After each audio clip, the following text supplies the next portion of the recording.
I know you sort of answered this, but Annie said, do you ever recommend surgery for a diastasis? I mean, after you've treated it, has it ever not worked, your treatment? No, it always works, obviously. No.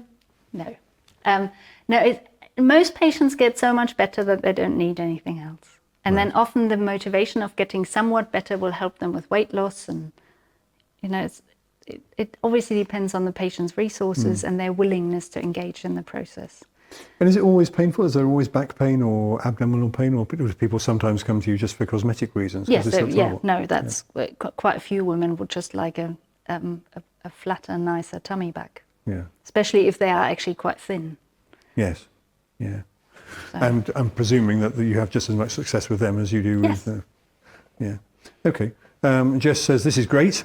Do you work on these densities during pregnancy to help with birth, even if you're waiting until postpartum for the diastasis? Yes, absolutely. And especially in the thoracolumbar fascia, it's really important. So I might, we will be careful with working on the abdominal points, but the symphysis pubis is really important. And you see when people get symphysis pubis dysfunction during pregnancy that the fascia is obviously having a problem there. But the thoracolumbar fascia is so important for the pelvis to sort of open up. If you think the fascia attaches to the iliac crest, it attaches to all the spinous processes, it joins down to the coccyx into the pelvic floor. If you pull here, this will affect the whole of the pelvic mechanics that they need to do during birth. During birth, you want the whole pelvis to be able to open up like that. Yes. Yeah. So you need to take whatever restrictions you have up here away. So I personally look for that very distinctly as birth preparation. And what about after childbirth? Kim's asked how soon you start treatment afterwards. It depends on if the family has a problem. So is there pain or discomfort or there's no reason you wouldn't treat them early, but I don't really want people to leave the house in the first 2 to 3 weeks much.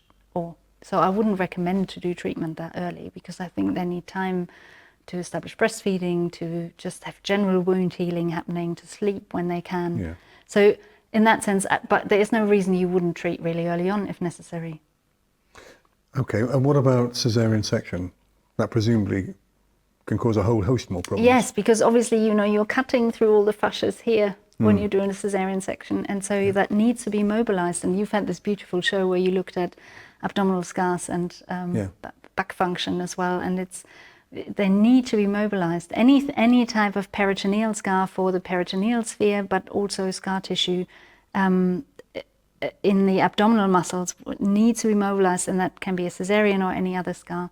There's evidence for that the fascial thickness actually changes after caesareans, that you actually get a thickened scar, a thickened connective tissue, and a thinner muscular tissue after caesarean. So again, the Steckos looked at that, and obviously where fascia is thickened, the propensity for densification and not gliding is there. It probably thickens because it's not gliding.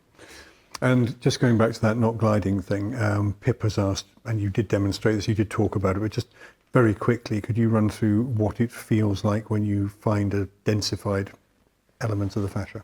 Yeah, so you could do this on your arm, so you can, on the arm you can see really well, this is the superficial fascia, the bit that I can pick up, and so you moving the superficial fascia against the fascia of the muscle, so the deep fascia, and I think you can see that probably that this can glide fairly well, and you are basically checking all the vectors, and then you get into points where it doesn't glide, and so you would come to a short stop, and the distance wouldn't be that big, and then you just check all the vectors. And it's denser as you run over it. So once you've been doing that for a while, you find them really quickly. And we're talking sometimes about densifications that might only be that big or a couple of millimeters square. Yes. And they will be disturbing the overall net glide.